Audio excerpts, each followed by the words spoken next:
election of the local city board short term yet. I've served for over 20 years, and I'm older now, and I have come through many a trial. And it started very early, when I was a young kid and not even aware much of what was going on. But through the years, I've come to the point where the reasoning is why are we all treated so differently? We've got to come, and I think things happen for a reason. But as I look at this election, which I believe was triggered from somewhere, it wasn't real. But the fact that we can't rely on each other. I really believe that people just change their minds or encouraged not to vote for our candidate. But I did not get so grieved that I give up. I have not given up. I'm 90 years old and I haven't given up. And I encourage you and this whole community and the other communities around us that we should stand for our civil rights, our human rights, and move forward. Tell our children, leave a message for them of just what we should try to achieve, even today. Saddened by our election. I am tremendously saddened by what happened. But we can't change anything by sitting in a dark room. If I had done that, I wouldn't be sitting here speaking today. But I've got a voice, I'm going to use it. And I fight for our children and their education. I hope I don't live to see the Trump's presentations are imposed on our regulatories, our school administrators, but we have to watch our representatives, ensure that they're doing what they should do. And when they're not, do as I do, call them. So we have to get together, stay together, doing what we should, but do it together. It shouldn't make a difference if I've got a black message. That's not a black message. It's coming from a black person. Doesn't mean that the message is different. So I just encourage every one of you, as we move forward, let's do it together. Hundreds of years ago, but Miss Esther Lee is the modern-day Sojourner Truth, I believe. And gaslighted us into getting power this time. And they lied to make us all turn against each other. They cheated by taking a lot of people off the voting rolls illegally. And they gaslighted us about what they've done in the past and what they plan to do in the future. And I don't know about you, but I am exhausted. I don't want to be here today, but I have to be here because I have 2 grandkids and 2 more on the way, and I don't want them growing up in a world where pregnancy is a life-threatening situation.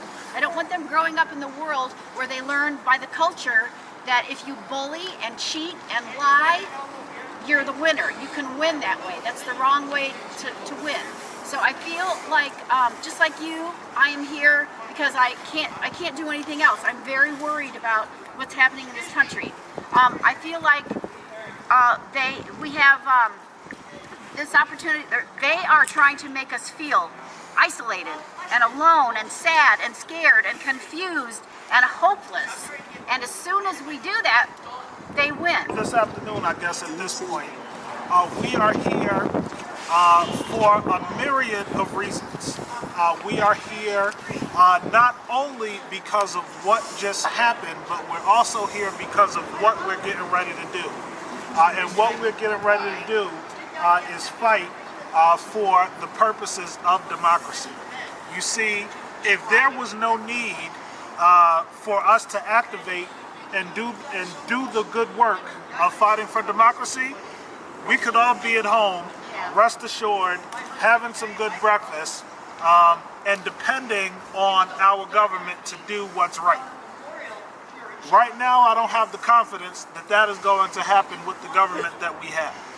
And so, with that thought, I tend to think of it this way. If there wasn't a need for slavery to be abolished, we wouldn't have heard from Frederick Douglass.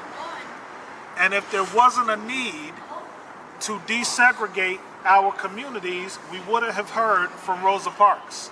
True. And if there wasn't a need to desegregate our schools, we may not have ever heard of Ruby Bridges.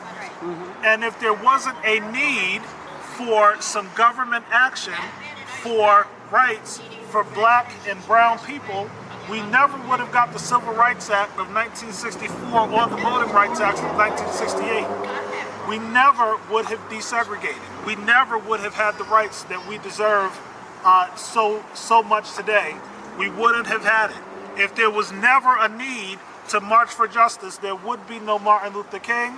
If there was never a need to march for justice, we wouldn't see a John Lewis. And if there wasn't a need for us to be involved and in government and using our voices and making sure that we're heard, we never would have seen a Barack Obama or a Kamala D. Harris.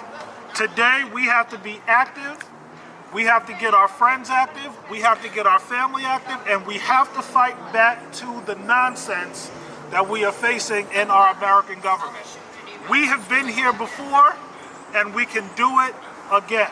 I'm going to say that one more time. We have been here before, and we can get through this again. 2026 is a very, very short time away, and 2028 is just a little bit longer. If we hold on and we unify and we fight, I can rest assured that our future will look very bright. Cell phone or not paying so much attention to the cell phone or the movie and the TV set and just talking to each other. Thank you. Thank you. Great.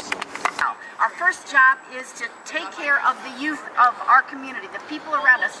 From week one of their birth until they're late in their 20s, we need to teach them it's better to be kind than cruel. It's better to help somebody than to hurt somebody. It's better to care and love others and not always think about number one. And there's going to be a whole generation of people now growing up in the Trump administration that are learning the lessons wrong. And the only way we're going to counteract that is by we make sure that the youth of our area know the right way to live. Now, that's our first job. Our second job is to fight like hell every time you see something that they're doing wrong or something that is hurting people or harming people, and every time you hear them put out misinformation, you've got to fight all this misinformation. And I don't know about you, but when they're making us feel this way because they want us to just roll over and give up. And I don't know about you, but when somebody wants me to give up, that's when I start fighting even harder and even stronger. And I come back even stronger when they want me to give up. So do you guys feel like you want to let them take your hope? No. Do you want to let them take your joy? No. Do you want to let them take your peace? No. And as long as you keep those things, they did not win.